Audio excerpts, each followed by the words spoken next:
Hello friends, this is Anna with Cottage on Oak, and today we are going to make one of my dried floral wreaths. I have made a few of these and sold them before, and today I just wanted to make one and get my creative juices flowing and also lower my stash of dried florals because it was getting out of control. So a few things I keep on hand: a glue gun, as you saw, a pair of scissors, and sometimes if I want some jewelry or something like that, and not just flowers, I'll get that as well.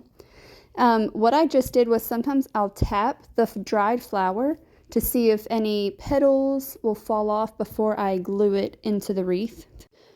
And before I glue it, sometimes I'll stick it in different spots to see if I like it there, because I have glued a flower down and then I've ripped it out after gluing it because I simply didn't like it.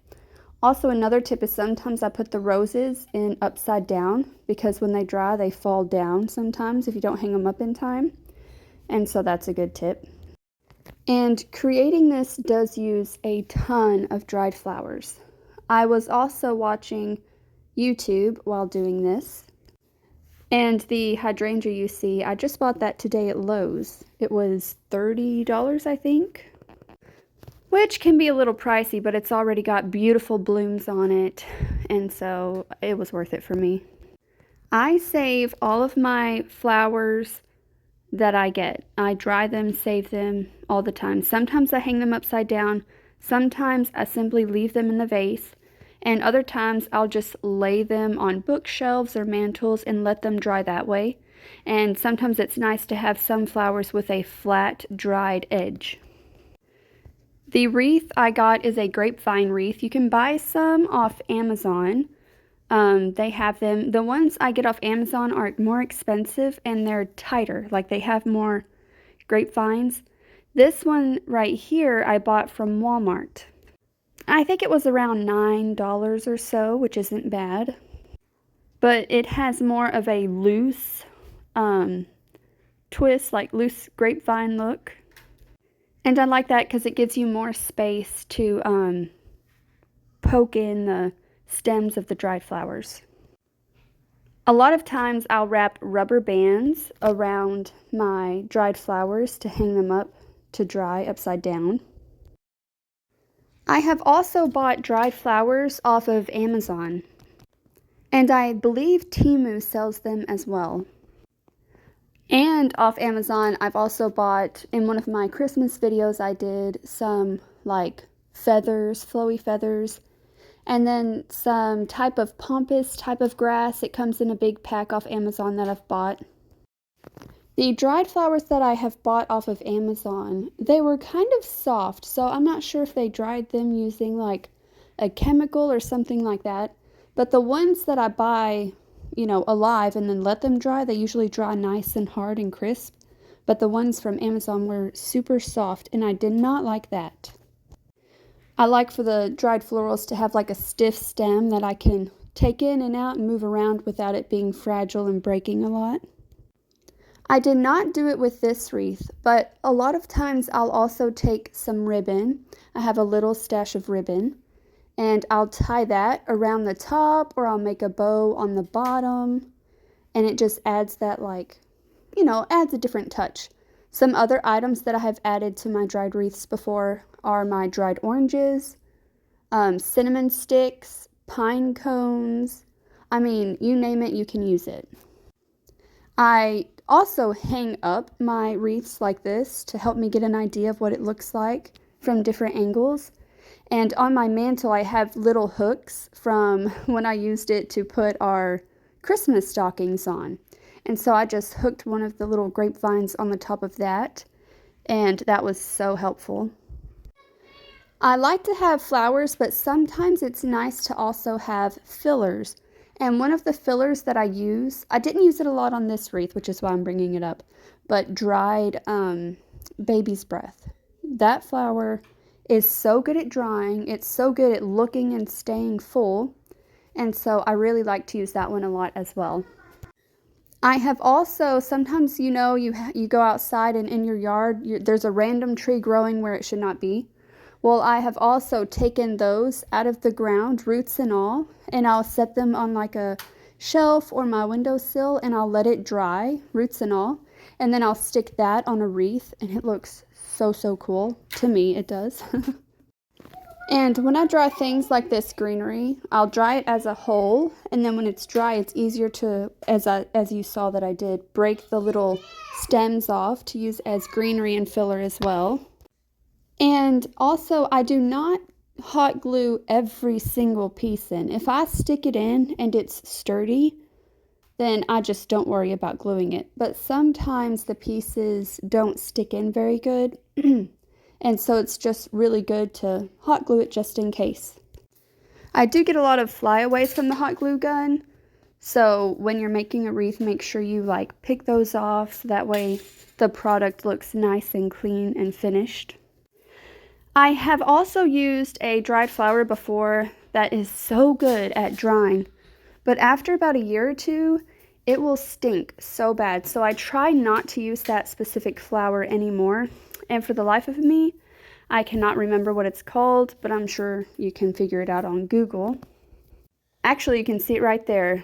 The fuzzy pink and the purple, the pink on the foreground right there on the mantle, that's the flower. Not sure what it's called, but after like 2 or 3 years, it will start to stink very bad. I do not use faux florals in my wreaths. And I'm not saying you can't, I'm just saying for this specific like dried floral wreaths that I make, I try to solely use real dried flowers. But who knows, I may mix in some fake ones next time I make one. Now they also sell large grapevine wreaths at Hobby Lobby. I have seen some like so big you could fit 3 people inside. I have not ventured to do one that big because I don't know where I would use it or who would even buy it. And they have like ovals and they have mini ones that fit in the palms of your hands at Hobby Lobby. And you know, sometimes they do their half off sale, so that's great and a great time to go buy some just to try it out, or you can get the one at Walmart like I do. I love the way this rose dried, the way the leaves were opened, or the petals, I mean. It was so pretty, and so I wanted it to kind of be at the top where you could see it, and it could be a little bit of a star all on its own. Here's how it looks so far. I'm almost done, but it's just missing something, so I'm going to keep adding a few more things. This time I took a bundle off my mantle and put it on my table to kind of sift through. And on the laptop right now is, I think her channel's called Cabin Junkin'. She's a southern YouTuber. She does a lot of antiquing and home tours, and I love her home tours because she talks to the homeowner, and I love that. I get upset when I watch a home tour and it's just music. Like, I don't want to listen to, no offense, but cheap music off of, can't remember the website. Anyways, I don't want to listen to that. I want to listen to you talk and tell me stories about where you got the item and, you know, how much it cost and different ways you use it. I don't know. That's just me. And she does talk in her videos, and so I like that. And Homeworthy does that as well, and I like it. Anyways, you can tell that this wreath is getting fuller and fuller. The first time I made wreaths to sell, I kept them super simple. And nobody bought them. I mean, for months. And so finally I took it inside and started taking all the flowers off, and I just put a ton more flowers on the wreath, and as soon as I posted it, they sold. So while on the internet it seems like everybody's a minimalist and everybody doesn't like fullness, I think in reality people want color in life and boldness and fullness and fun. So I don't know, I want that stuff. I tried to film this in multiple different angles to give you a different view of what each side looks like.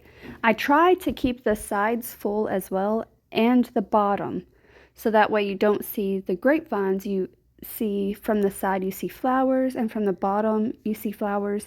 And also adding the flowers to the bottom makes the wreath look fuller and bigger and more fun. Now this white flower I'm about to grab and use was one of the flowers from the Amazon box that I got. And it's supposed to be like a dried hydrangea, and it is so flimsy. I broke it here in a second. I don't know if you'll be able to tell, but I broke it just by placing it on the wreath. And if you've ever used real dried hydrangeas, once again, to reiterate, they're stiff. You can work with them easier. And these dried ones off of Amazon are just so flimsy. I don't know. I didn't like it, but I do want to use it. And I do like the white color. I think they bleached them. So you can buy them in multiple colors off Amazon. Now it's time to clean up. This is what my mantle looks like afterwards. Here's my table. I have my little helper. We're just cleaning up, and I'll show you the finished result of the wreath. Let me know down below if you like it, or if you have any tips and tricks. Please let us all know in the comments so we can all learn a little bit. I personally love this wreath.